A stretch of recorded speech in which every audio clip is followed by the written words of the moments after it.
സാത്താൻ സേവയിലും ബ്ലാക്ക് മാജിക്കിലും വിശ്വസിച്ച ഡോക്ടർ നവീൻ ഭാര്യ ദേവിയും ഭാര്യയുടെ സുഹൃത്ത് ആര്യയും എന്തുകൊണ്ടാണ് അരുണാചലിൽ പോയി ആത്മഹത്യ ചെയ്തത്? കേരളത്തിൽ ഇഷ്ടം പോലെ സ്ഥലമുണ്ട്, പക്ഷേ അവർ വിഭിന്നമായി ചിന്തിക്കുന്നവരാണ്. കാരണം അന്യഗ്രഹത്തില് മനുഷ്യജീവികളുണ്ടെന്നും ഇവിടുത്തെ ഡിനോസർ ഉൾപ്പെടെയുള്ള ജീവികളെ ആ അന്യഗ്രഹത്തിലേക്ക് ട്രാൻസ്ഫർ ചെയ്തതാണെന്നും അങ്ങനെയൊക്കെ വിചിത്ര ചിന്തകളിലൂടെ സഞ്ചരിക്കുന്നവരാണ് മൂന്ന് പേരും. ഡോക്ടർ നവീൻ ആണ് ഈ സാത്താൻ സേവയുടെയും ഈ മന്ത്രവാദത്തിൻ്റെയും ബ്ലാക്ക് മാജിക്കിൻ്റെയും ഉസ്താദ്. നവീനെ ഭാര്യയെ ആ വഴിക്ക് കൊണ്ടുവന്നു, ഭാര്യയുടെ സുഹൃത്ത് ആര്യയെയും ആ വഴിക്ക് കൊണ്ടുവന്നു. മൂന്ന് പേരും ഒരേ ദിശയിലേക്ക് സഞ്ചരിച്ചു. മറ്റുള്ളവരുമായിട്ട് ഇൻട്രാക്ഷന് അവർ ശ്രമിക്കാറില്ല, അല്ലെങ്കിൽ നവീനെ ഭാര്യയും ആര്യയും അതിനെ അനുവദിച്ചില്ല. അവർ വളരെ ചുരുക്കം ചില ആൾക്കാരെ മാത്രമേ സംസാരിക്കുകയുള്ളൂ. ആര്യയുടെ മാതാപിതാക്കൾക്ക് ഇവള് അന്ധവിശ്വാസത്തിൽ കൂടെ കടന്നു പോകുന്നതാണ്, സാത്താൻ സേവയിൽ കൂടെ കടന്നു പോകുന്ന വ്യക്തിയാണ് എന്ന് മനസ്സിലാക്കിയപ്പോൾ അതിൽ നിന്ന് അവളെ പിന്തിരിപ്പിക്കാനും ശ്രമിച്ചു കൊണ്ടിരുന്നു. എന്തായാലും എന്തുകൊണ്ടാണ് ഇവര് അരുണാചൽ പ്രദേശിൽ പോയി ആത്മഹത്യ ചെയ്തത്? അല്ലെങ്കിൽ അവർ പരലോകം പ്രാപിച്ചു എന്ന് വിശ്വസിക്കുന്നു അവര്. അവിടെ നമുക്കറിയാം, അരുണാചൽ പ്രദേശ് ഇന്ത്യയുടെ ഭാഗമാണ്, നോർത്ത് ഈസ്റ്റേൺ സ്റ്റേറ്റിൽപ്പെട്ട ഒരു സംസ്ഥാനമാണ്. അവിടുത്തെ കാലാവസ്ഥ ആണ് എനിക്കൊരു പ്രത്യേകത തോന്നുന്നത്. അവിടെ മനുഷ്യജീവികള് അതൊരു സംസ്കാരം അധികമുള്ളവരല്ല. അവര് അവിടെ ഒരു എത്നിക് ഗ്രൂപ്പുകാരാണ്. സീറോ ടൗണ് എന്ന് പറയുന്നത് അരുണാചൽ പ്രദേശിലെ ലോവർ സുബാനിസിരി എന്ന് പറഞ്ഞ ജില്ലയുടെ നിന്നും ഏകദേശം 112 കിലോമീറ്റർ അകലെയാണ് സീറോ ടൗൺ. യുനെസ്കോയുടെ വേൾഡ് ഹെറിറ്റേജിൽപ്പെട്ട സ്ഥലവും തന്നെയാണത്. അവിടെ നല്ല ലഷ് ഗ്രീൻ വാലി ഉണ്ട്, പച്ചക്കളറാണ്.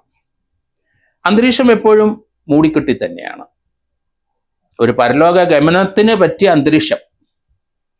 അവിടുത്തെ പോപ്പുലേഷൻ ഏകദേശം 12,000 പേരേ ഉള്ളൂ. ഭൂരിപക്ഷം ആൾക്കാരും സംസാരിക്കുന്ന ഇംഗ്ലീഷാണ്. തലസ്ഥാനമായ ഇട്ടാനഗർ, അരുണാചൽ പ്രദേശ് തലസ്ഥാനം ഇറ്റാനഗറാണ്. അവിടെ നിന്ന് 112 കിലോമീറ്റർ അകലെയാണ് സീറോ വാലി.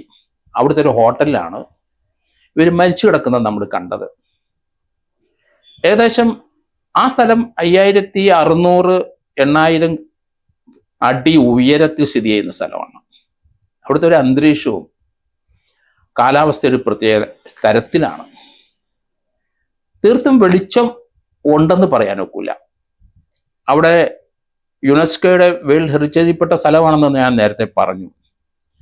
അവിടുത്തെ മൗണ്ടന് അല്ലെങ്കിൽ പർവ്വതങ്ങൾക്ക് വലിയ പ്രത്യേകതയുണ്ട്. എപ്പോഴും മഞ്ഞ് മൂടിക്കിടക്കുന്ന സ്ഥലം. അവിടുത്തെ പ്രഭാതം വളരെ വ്യത്യാസമാണ്. ഇന്ത്യയിലെ ഇതര സംസ്ഥാനത്തെക്കാട്ടിലും അവിടുത്തെ പൊതുവായി ഒരു മങ്ങിയ കാലാവസ്ഥ ആണ്. അവിടെ ഒരു മങ്ങലാണ് അന്തരീക്ഷം മുഴുവൻ.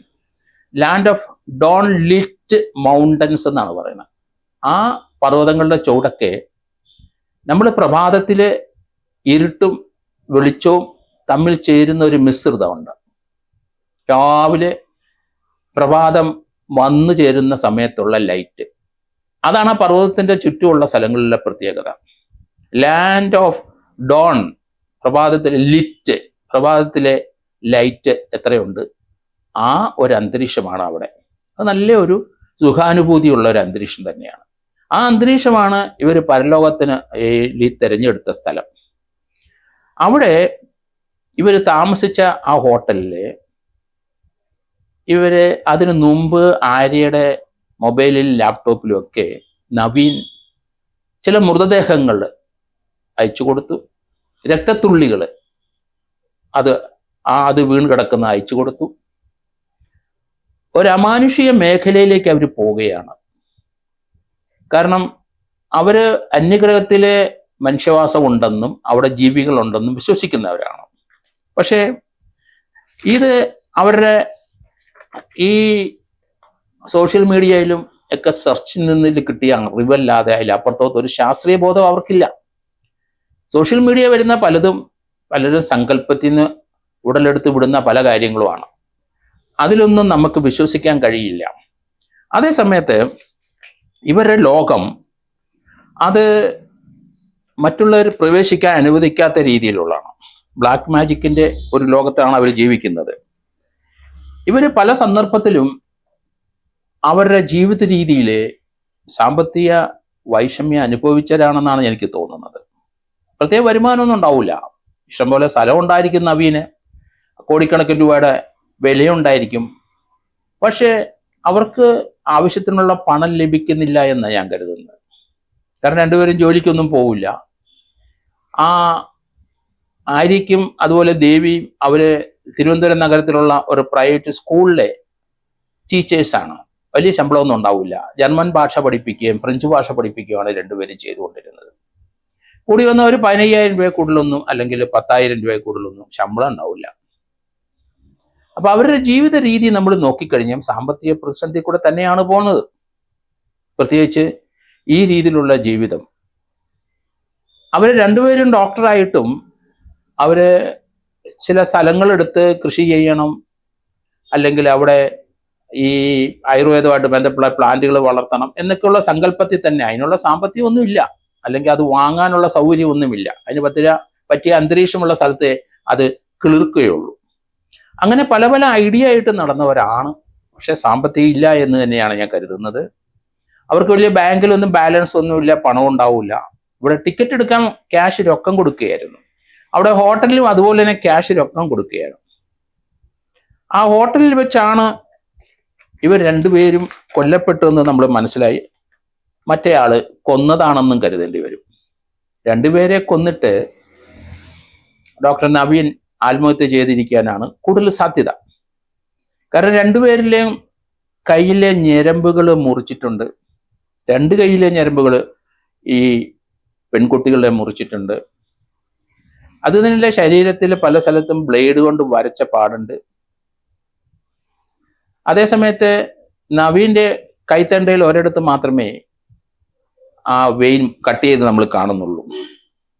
എന്തായാലും അവരെ പോസ്റ്റ്മോർട്ടം ചെയ്ത ടിൻസ് ഹോസ്പിറ്റലാണ്. അവിടെ അതിൻ്റെ വിവരങ്ങളെല്ലാം കിട്ടുമ്പോഴാണ് കൂടുതൽ നമുക്ക് ഏത് രീതിയിലുള്ള മരണത്തിലേക്കാണ് അവർ പോയതെന്നും എങ്ങനെയാണ് കൊല്ലപ്പെട്ടതെന്നും രണ്ടുപേര്, ഒരാൾ എങ്ങനെയാണ് ആത്മഹത്യയിലേക്ക് പോയതെന്നും. എന്തായാലും ശരീരത്തിൽ രക്തം വാർന്നൊലിച്ചു പോകാൻ സഹായമായ ചില ടാബ്ലറ്റുകൾ, ബ്ലഡ് ക്ലോട്ട് ചെയ്യാതിരിക്കാൻ, ബ്ലഡ് ലൂസായി അങ്ങ് ഒരു മുറി ഉണ്ടായ ഒഴുകിപ്പോകത്തക്ക രീതിയിലുള്ള മരുന്നുകൾ അവിടുന്ന് കണ്ടെത്തിയിട്ടുണ്ട്. അത് ഏതായാലും അവരുടെ ശരീരത്തിലെ അംശത്തിന്റെ ഒരു ഫോറൻസിക്കില് ചിലപ്പോൾ അത് കണ്ടെത്താനും സാധിക്കും. അമാനുഷികമായ ചിന്തകളിൽ സഞ്ചരിച്ച അവര് പരലോകം അന്യഗ്രഹത്തിലേക്ക് പോവുകയാണ്. അതിൽ അന്ധമായി വിശ്വസിച്ചു. നമുക്കറിയാം ഈ സംഭവമായിട്ട് ബന്ധപ്പെട്ട് മറ്റൊരു കാർമ്മികൻ ഉണ്ടാകാനുള്ള സാധ്യത ഉണ്ട് എന്ന് എനിക്ക് തോന്നുന്നുണ്ട്. അത് ഇനി അടുത്ത ദിവസങ്ങളിൽ കൂടുതൽ അന്വേഷണം നടത്തി വരുമ്പോഴേ നമുക്കത് മനസ്സിലാവുകയുള്ളൂ.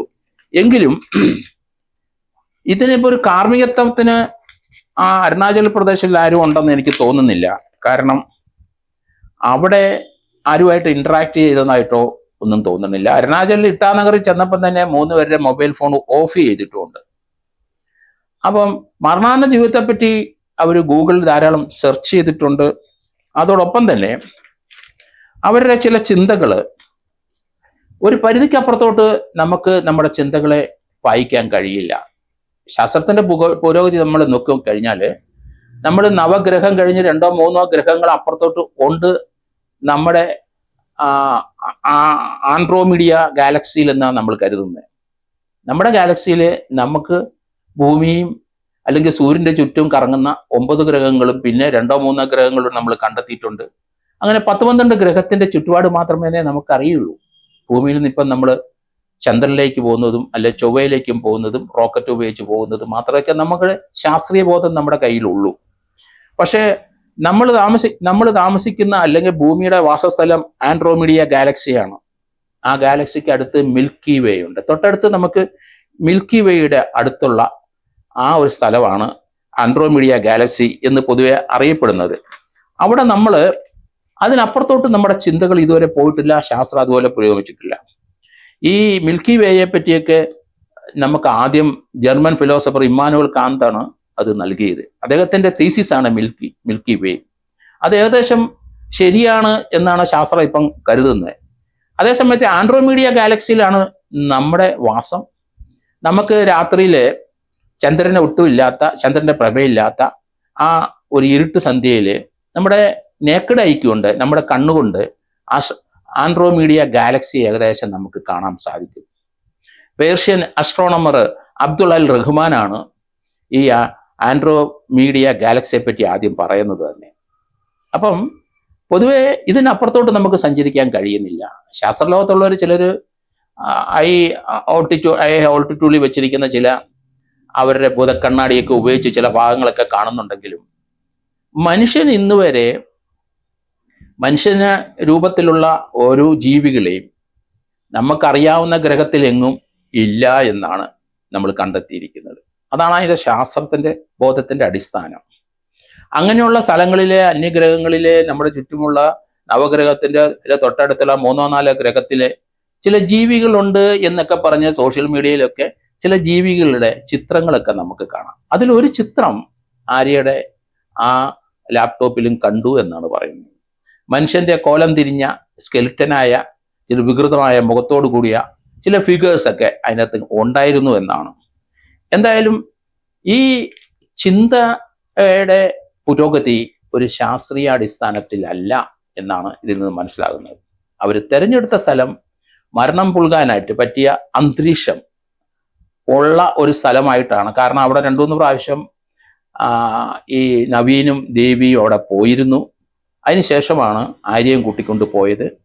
അവിടുത്തെ കാലാവസ്ഥയും തണുപ്പും ഒക്കെ നമ്മൾ നോക്കുമ്പോൾ ഇതിനൊക്കെ പറ്റിയ ഒരു അലൗകികമായ സൗന്ദര്യമുള്ള സ്ഥലത്ത് അലൗകികമായ ചിന്തയും ഒട്ടും ശാസ്ത്രീയ ബോധമില്ലാത്ത രീതിയിലുള്ള വിചിത്രമായ വികൃതമായ ചിന്തകളിലൊക്കെ നിൽക്കുമ്പോൾ ആ അന്തരീക്ഷത്തിൽ നമുക്ക് അതിന് യോജിച്ചതായിട്ട് തോന്നി. അവിടെ വെച്ച് അവർ മരിച്ചു, 2 പേരെ കൊന്ന് അവർ പരലോകത്തിലേക്ക് പോയി എന്ന് വിശ്വസിക്കുന്ന ആ 3 പേരും അപ്രകാരം ചെയ്യാൻ പറ്റിയ ഒരു അന്തരീക്ഷമാണ് ഈ സീറോ എന്ന് പറയുന്ന ഇട്ടാനഗറിലെ അവിടെ എത്നിക്ക് ആൾക്കാർ താമസിക്കുന്ന ആ സ്ഥലം തിരഞ്ഞെടുക്കാനും ആ അന്തരീക്ഷത്തിൽ അവരുടെ ജീവിതം ഹനിക്കാനും തീരുമാനം എടുത്തെന്നാണ് ഞാൻ കരുതുന്നത്.